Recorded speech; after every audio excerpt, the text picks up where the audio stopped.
Dear students, आज हम लोग बात करेंगे वेग समय ग्राफ की, यानी कि वीटी ग्राफ। ठीक है, तो देखिए वीटी ग्राफ का ये मतलब होता है, ये वेग समय ग्राफ जो है आपका समान गति के लिए है। ठीक है, मतलब इसमें वेग क्या होगा, समान होगा।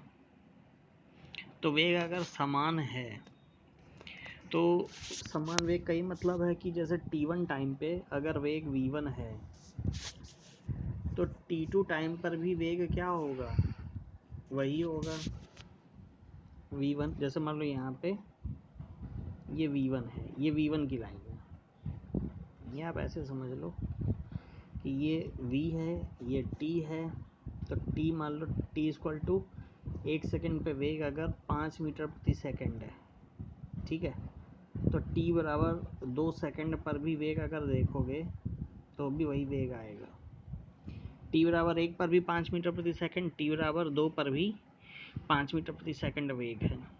ठीक है, तो ये जो वीटी ग्राफ है, तो इस वीटी ग्राफ से क्या होता है, आप अगर इससे जो है, इससे आप अगर निकालोगे टेन थीटा निकालोगे, यानी कि इसका ढाल निकालोगे। ढाल पिछली बार आपको मैंने बताया था कि आप क्या करोगे कि ढाल निकालने के लिए जैसे कोई पॉइंट होता है तो उस पॉइंट से, मान जैसे ये ग्राफ है, तो इस ग्राफ के किसी भी बिंदु से अगर एक्स एक्सिस पे लाइन खींचते हो तो जितना कोण बनता है वही आपका ढाल होता है। ठीक है, अब देखो, अब जैसे ये है, ये ग्राफ इस तरीके चल रहा है। अब इसमें हम अगर इसको बढ़ाएंगे तो ये सीधा ही बढ़ता चला जाएगा। क्या ये एक्स एक्सिस से मिलेगा कभी पर? नहीं मिलेगा। जब नहीं मिलेगा यानी कि ये कोई कोण एक्स एक्सिस के साथ नहीं बनाएगा। ठीक है, ये आपको बहुत डिटेल्ड व्यू बता रहे हैं। ठीक, तो कोई कोण नहीं बनाएगा, यानी कि इससे जो त्वरण निकलेगा, इस ग्राफ से जो त्वरण निकलेगा वो कैसा होगा, शून्य। शून्य क्यों होगा, देखो a बराबर v2 minus v1 upon t2 minus t1 होता है। ठीक है, तो अंतिम वेग यहाँ पे क्या है, v1। प्रारंभिक वेग कितना है, v1, और यहाँ पे t2 माइनस t1, तो अंतिम वेग भी v1। यही चीज़ लिखी हुई है यहाँ पे। a बराबर होता है v2 minus v1 upon t2 minus t1। लेकिन जब एक सिंगल लाइन है, देखो जब ये एक सिंगल लाइन है तो चाहे आप यहाँ t1 पे देखो तो भी ये v1 ही है, ये v1 की लाइन है, और यहाँ पे देखो तो भी ये v1 है। ये आप देख लो, मान लो जैसे ग्राफ खींचा मैंने तो 0 1 2, मान लो ये इसकी वैल्यू 2 है, तो t1 पे देखो तो भी वैल्यू 2 है, t2 पे देखो तो भी वैल्यू 2 है, यानी कि जो वेग है दोनों बिंदुओं पर वेग जो है आपका समान है। ठीक है, तो v1 माइनस v1 क्या हो जाएगा, 0 अपॉन t2 माइनस t1। ठीक, तो 0 बटे t2 माइनस t1, तो a बराबर हो जाएगा 0 बटे t2 माइनस t1, तो a बराबर आपका 0 हो जाएगा। ठीक है, तो a बराबर 0। बात समझ में आ गई? फिर से देख लीजिए, ये अभी जनरलाइज फॉर्म है, इन सब चीज़ों को आपको अभी समझना है। ठीक है, ये चीज़ क्लियर हो गई। अब आगे बात करते हैं। अब वीटी ग्राफ असमान गति। ठीक है, वीटी ग्राफ असमान गति। असमान गति का मतलब है कि वेग जो है वो चेंज हो रहा है। ठीक है, वेग क्या है उसका, बदल रहा है। ठीक है, क्योंकि हर सेकंड में, मतलब प्रत्येक समयांतराल में वो अलग अलग दूरी तय कर रहा होगा, तो उसका वेग भी अलग अलग आया होगा। तो इसका जो ग्राफ है वो इस तरीके आ रहा है, देखो ऐसा। मान लो ये v है, ये t है, इधर t है, इधर v है। तो मान लो इस पॉइंट पे देखा तो ये T1 है, ये V1 है। आगे वाली पे यहाँ पे देखा तो यहाँ पे ये T2 है, ये V2 है। ठीक है, तो यहाँ पर भी जब एक बात और समझो, जो आपका जैसे आप अगर V/T करोगे तो एक्सेलरेशन आता है A बराबर डेल्टा V/डेल्टा T होता है। A बराबर आपका डेल्टा V/डेल्टा T होता है। तो यहाँ देखो आप V/T कर रहे हो, तो V/T का मतलब है आप त्वरण निकाल रहे हो। ठीक है, देखो ये V/T तो हो रहा है, और V/T का मतलब आप ढाल निकाल रहे हो उसका। ठीक है, तो जो आपका VT ग्राफ का ढाल होगा वो आपका त्वरण के बराबर होगा, यानी कि VT ग्राफ का जो स्लोप होगा वो एक्सीलरेशन के बराबर होगा। ठीक है, तो A बराबर V2 minus V1 T2 minus T1। तो देखो V2 आपका ज़्यादा है, दिख ही रहा है भाई, V2 का मान ज़्यादा होगा। मान लो जैसे हम जनरल करें तो 0 1 2 3, तो मान लो V2 का मान 3 है और V1 का मान 1 है। ऐसे ही 0 1 2, तो T1 का मान 1 है, T2 का मान 2 है। ठीक है, तो देखो V2 का मान आपका 3 है, V1 का मान 1 है, T2 का मान 2 है, T1 का मान 1 है। तो देखो V2 ग्रेटर देन V1। ठीक है, V2 ग्रेटर देन V1, देखो लिखा हुआ V2, और V2 ग्रेटर देन V1 आपको दिख ही रहा होगा।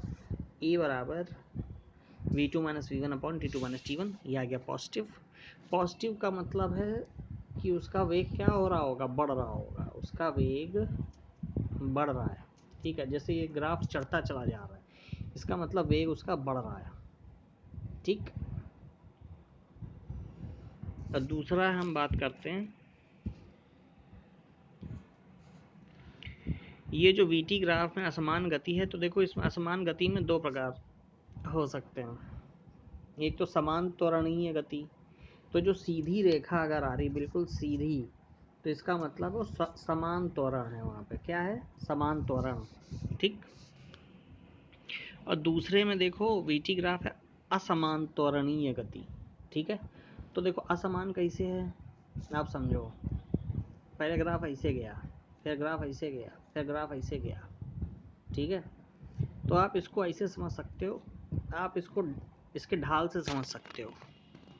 ठीक, यहाँ से यहाँ तक का इसको देखो 3 पार्ट में डिवाइड कर लो। यहाँ से यहाँ जैसे A1 वाला है उसका ढाल देखो ऐसा है, A2 वाला है तो इसका ढाल कुछ कम लग रहा है आपको, क्योंकि इसका अगर इस पर अगर लाइन खींचोगे और इसको x एक्सिस से मिलाओगे तो ये आएगा थीटा, ये थीटा आएगा, तो ये थीटा और इस थीटा से कुछ कम होगा। ये मान लो θ1 है, ये θ2 है, तो θ2 विल बी लेस देन θ1 होगा, देख के केवल समझिएगा। ठीक, ऐसे ही जो A3 है, तो A3 भी आपका अगर देखो तो सीधे सीधे जैसे स्केल रख के सीधे ऐसे ग्राफ खींच दो, मतलब ऐसे थीटा खींच दो, यहाँ पे ऐसे खींच दो, तो A3 A1 लगभग 19-20 मान के चलो।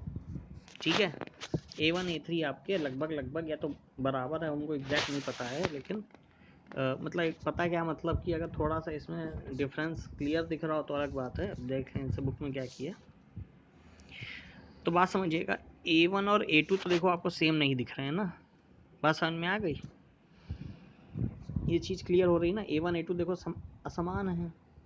ठीक है, A1 A3 जो है, जब आप इसका मतलब आपको ये करना पड़ेगा, जैसे ये है मान लो A3, तो A3 के लिए आपने ऐसे आपने कोण बनाया, इस कोण को आप नापोगे।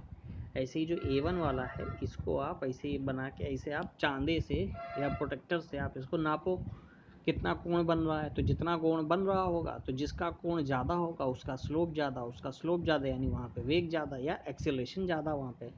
ठीक है, बात समझ में आ गई। तो यहाँ पे यही करना, ये आपका असमान त्वरण है। असमान त्वरण का मतलब कभी आपने एक्सीलेटर ज़्यादा लिया है, कभी कम। जैसे 0 से A1 तक जाने में आप एक्सीलेटर ज़्यादा ले रहे हो, और 0 से A2 तक जाने में आप एक्सीलेशन कम आपका है, तभी यहाँ पे A1 is not equal to A2 है। अब समान मंदित गति, समान मंदित का मतलब आपने क्या किया, आप जा रहे थे आप किसी स्पीड से, आपने क्या किया, आपने ब्रेक मार दिया। आपने क्या किया, आपने ब्रेक मार दिया। तो जब आपने ब्रेक मार दिया तो आपकी स्पीड क्या हो गई, डाउन हो गई, डाउन होके नीचे हो गई। ठीक है, तो यहाँ पे यही हो रहा है, स्पीड क्या होगा, स्पीड आपकी डाउन हो गई। ठीक, यानी कि पहले आप किसी स्पीड से जा रहे थे लेकिन आप अल्टीमेटली आपकी स्पीड हो गई डाउन। ठीक, तो यही देख लीजिए v2 माइनस वी1 बराबर वी, यहाँ पे आप इसका क्या करोगे, इसका स्लोप निकालोगे। ठीक, लेकिन स्लोप आप अगर देखो ये सीधी लाइन डायरेक्ट आ रही है, तो स्लोप जो है, जैसे मान लो आप, अच्छा जो एंगल लेते हैं वो हमेशा धन एक्स एक्स अक्ष से लेते हैं। कहाँ से लेते हैं, धनात्मक एक्स अक्ष से। ठीक है, मतलब जो इसमें एंगल लेंगे वो एंगल होगा आपका ऐसा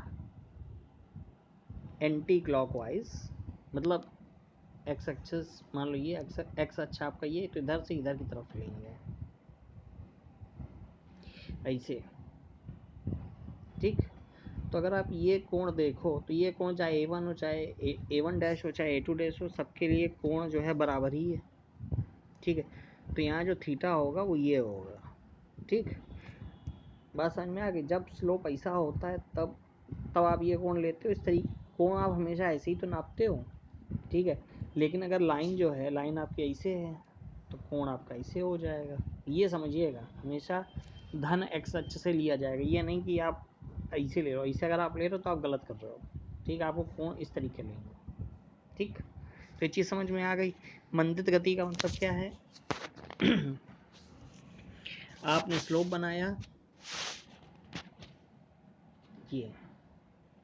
ठीक, तो आप इसमें देख सकते हो v1 v2 v3, पहले वेग उसका v1 था, फिर वेग v2 हुआ। अब आपको a1 डैश निकालना है, तो a1 डैश यहाँ से यहाँ तक का है, तो अंतिम वेग माइनस प्रारंभिक वेग होता है। तो a1 डैश इक्वल टू क्या करोगे, v2 minus v1 upon t2 minus t1। ठीक, ऐसे ही a2 डैश निकालो, a2 डैश, a2 डैश आप देखो v3 और v2 के बीच है। ठीक है, तो v3 minus v2 upon t3 minus t2। ठीक है, t3 माइनस t2। लेकिन अगर आप ये स्लोप देखोगे तो उसका स्लोप है सेम है भाई। अगर आप ये कोण देखोगे, ढाल का मतलब कोण ही होता है, ये आपको बात हम बता चुके हैं। ठीक है, तो ये जब आप कोण देखो तो बराबर आएगा, तो इसीलिए बुक में देखो क्या किया गया है, इसमें इनको बराबर कर दिया गया। बराबर कर दिया गया तो इसका मतलब क्या होगा, a1 डैश बराबर a2 डैश, a1 डैश बराबर a2 डैश। ठीक है, ये आ गया, तो a1 डैश बराबर a2 डैश। ठीक,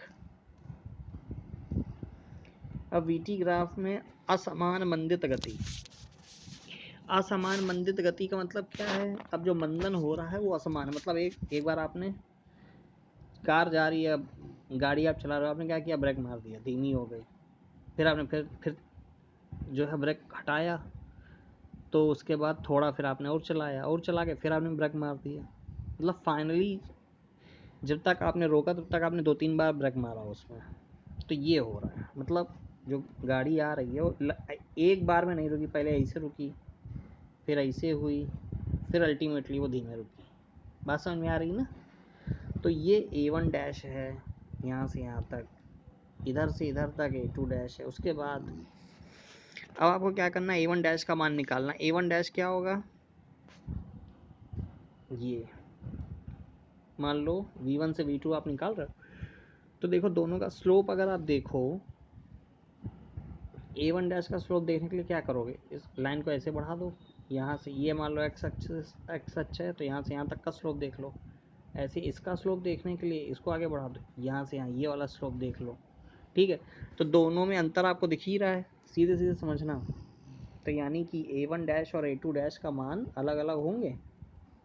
ठीक है, तो देखो a1 डैश क्या है, v2 minus V1 upon T2 minus T1। ऐसे ही A2 डैश क्या होगा, A2 डैश क्या होगा, V3 minus V2 upon T3 minus T2। ठीक, लेकिन ये दोनों जो हैं, ये दोनों क्योंकि V2 minus V1 is not equal to V3 minus V2, simply देख देख के समझ में आ रहा है। ठीक है, V2 माइनस V1 का जो मान होगा वो V3 माइनस V2 के मान के बराबर नहीं होगा। ऐसे ही T2 माइनस T1 और T3 माइनस T1 चलो बराबर हो सकते हैं क्योंकि समान समय अंतराल होगा।